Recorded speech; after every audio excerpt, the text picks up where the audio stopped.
মোৰ নিজা বাসভৱনত বিজেপি ইউপিপিএলৰ কেন্দ্ৰীয় পৰ্যায়ৰ মানে জিলা পৰ্যায় আৰু ব্লক পৰ্যায়ৰ আৰু বিভিন্ন বুথ কমিটিৰ বিভিন্ন মানে দায়িত্বত থকা এই নেতা কৰ্মীবিলাকে আজি মোৰ এই চোতালত বৰ্তমান আমি ৪৫ জন ব্যক্তিক আমি দলত আঁকোৱালি ল'লোঁ আৰু অলপ 1 ঘণ্টা পিছত আকৌ আমি পূব বাঙালীপাৰাত তাতেও আমি জইনিং প্ৰগ্ৰাম আছে, তাতেও ৬০ জন জইনিং হ'ব, প্ৰায় 105 জন আজি জইনিং মানে আছে।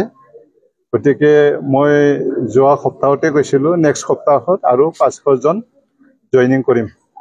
আজি জইনিং কৰিছোঁ 105 জন, কাইলৈ জইনিং হ'ব, পৰহি জইনিং হ'ব, পৰহিৰ পিছত মানে সোমবাৰ আৰু মংগলবাৰ কণ্টিনিউ 5 দিন জইনিং প্ৰগ্ৰাম আছে। গতিকে সপ্তাহত 500 পৰিয়ালক জইনিং কৰাৰ কাৰ্যসূচী আমাৰ চলি আছে। বিগত 2 সপ্তাহ ইতিমধ্যে আমি 1000 পৰিয়ালক ইতিমধ্যে আমি জইনিং কৰিলোঁ 2 সপ্তাহত।